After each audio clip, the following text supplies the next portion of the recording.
Building के अंदर वो बच्चे पढ़ने आते हैं जिनके बाप गरीब है, हारी और मजदूर है। इस बिल्डिंग के अंदर उन बच्चों की एंट्री नहीं है। आपने ये जो कैंप लगाई है, क्या आपकी गाय वगैरह चोरी हुई है या आप इंसाफ के लिए बैठे हुए हैं? जी, बात ये है, हमारी गाय चोरी नहीं हुई है, हमारी मेरिट चोरी की गई है। अंधे निकालते हैं मेरे चेहरे से नुक्स, अंधे निकालते हैं मेरे चेहरे से नुक्स, बौरों को ये शिकायत है मैं गलत बोलता हूँ। दोस्तों, मेरे सामने आप जो बिल्डिंग खूबसूरत देख रहे हैं, आपको ये बड़ी खूबसूरत बिल्डिंग नजर आ रही है, लेकिन इस बिल्डिंग की जो हकीकत है वो आप नहीं जानते। आप क्यों जानेंगे? क्योंकि आपके एहसास इस बिल्डिंग के अंदर मौजूद नहीं है। इस बिल्डिंग के अंदर वो बच्चे पढ़ने आते हैं जिनके बाप गरीब है, हारी और मजदूर है। इस बिल्डिंग के अंदर उन बच्चों की एंट्री नहीं है। दुनिया के अंदर, पूरी दुनिया के अंदर, आप जियो पॉलिटिक्स को पढ़ें, आप हिस्ट्री को पढ़ें, दुनिया के अंदर हमेशा हमेशा के लिए गरीबों को ऊपर रखा जाता है। लेकिन इस बिल्डिंग के अंदर जो आपको ये नजर आ रही है, सिंध पब्लिक सर्विस कमीशन, इस बिल्डिंग के अंदर गरीबों की एंट्री बंद है। अच्छा, किसकी एंट्री है? जिसके पास 1 करोड़ मौजूद हो। ये सिंध की मोस्ट एक्सपेंसिव शॉप है, हर के लेस लगे हुए हैं। और वुड यू सजेस्ट कि आप जो है ना एक रेट लिस्ट लगा दें कि डीएसपी की पोस्ट इतने में बेची जाएगी, एसपी की पोस्ट इतने में बेची जाएगी और लेक्चरर की पोस्ट इतने में बेची जाएगी। ये जो आपको लोग नजर आ रहे हैं, ये हमारे सिंध का शऊर है, ये हमारे सिंध का शऊर है। और इनके साथ ये क्यों एहतजाज कर रही है? ये सिर्फ इसलिए एहतजाज कर रही है कि ये सिंध की बका हो जाए। इनका कोई पर्सनल इंटरेस्ट नहीं है। इस बिल्डिंग ने पता नहीं कितने लोगों के ख्वाबों को मारा है, कितने नौजवानों को तबाह किया है, लेकिन फिर भी इंसाफ नहीं होता है। सीसी 2024 का जो पेपर, जो पता नहीं कब लीक होता है और कब कितने को नवाजा जाता है, कोई किसी के खिलाफ आवाज नहीं उठाता है।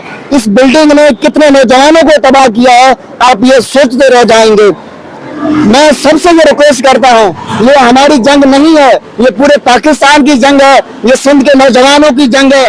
आप हमारा साथ दें और इंशाअल्लाह एक वक्त आएगा जिस वक्त ये सारे जो कार्य करतूत है, ये वजीरों और मुशीरों के सारे मामलात है, ये सारे खत्म हो जाएं और एक दिन जो है वो हम जीत पाएंगे। बनकर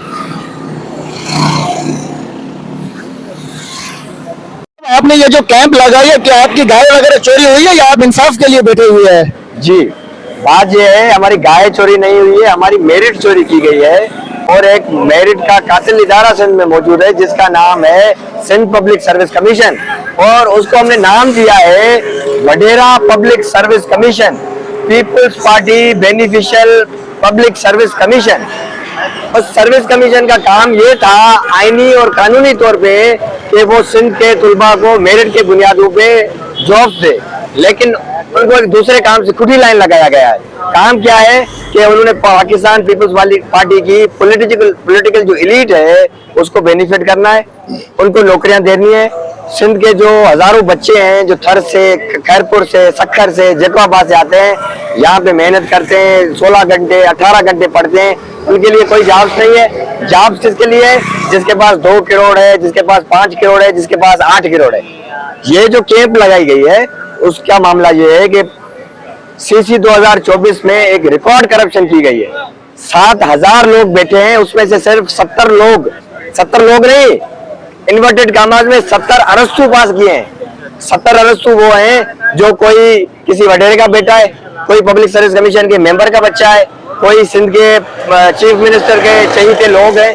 तो हम ये कहते हैं ये अरस्तु बड़े होशियार लोग हैं, बिल्कुल होंगे, लेकिन अगर इतने होशियार हैं तो आपने सिंध हाई कोर्ट के ऑर्डर को रद्द क्यों किया है? आप क्यों फेडरल कॉन्स्टिट्यूशनल कोर्ट में गए कि हम किसी थर्ड पार्टी को पेपर चेक नहीं कराएंगे? वजद साहब, नौजवानों के लिए क्या पैगाम है? बहुत से नौजवान ये सवाल करते हैं कि हमारा इसमें कोई इंटरेस्ट नहीं है, लेकिन ये मालूम नहीं है कि ये आज वक्त आपके ऊपर और कल ये वक्त हमारे ऊपर होगा।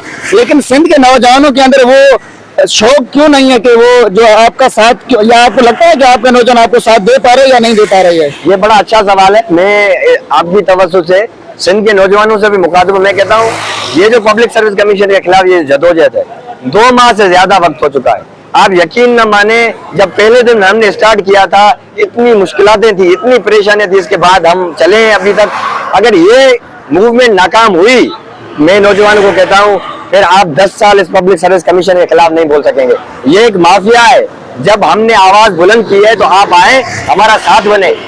सिर्फ फेसबुक पे इंडिया के जेएनजी की पोस्टें शेयर ना करें, उससे कोई फायदा नहीं होगा। फायदा ये होगा कि नौजवान आप हमारा हौसला बने। जब हुकला यहाँ पे बैठे हैं, जब सियासी पार्टी, पॉलिटिकल पार्टी यहाँ पे बैठी है, मैं समझता हूँ, मैं खुद स्टूडेंट पॉलिटिक्स से पैदा हूँ, मैं समझता हूँ नौजवानों में सिर्फ शऊर लाना है, नौजवानों तक सिर्फ पहुंचना है। सिंध के नौजवान भी वो काम कर सकते हैं जो बांग्लादेश के नौजवानों ने किया, जो श्रीलंका के नौजवानों ने किया, जो इंडिया के नौजवान आज कर रहे हैं। अगर सिंध के नौजवान निकल आए तो फिर पब्लिक सर्विस कमीशन तो कोई बड़ी चीज नहीं, सिंध के चीफ मिनिस्टर को भी इस्तीफा देना होगी। जो है वो इस कैंप के अंदर मुझे किसी दोस्त ने बताया कि जो भी बंदा आता है वो कोई जूस दे रहा है, कोई चाय दे रहा है, तो आप कभी भी इस नौजवानों को हरा नहीं सकते, क्योंकि ये नौजवान, हमारे पास और कुछ भी नहीं है, हमारे पास मोहब्बत है और हमारे पास इल्म है।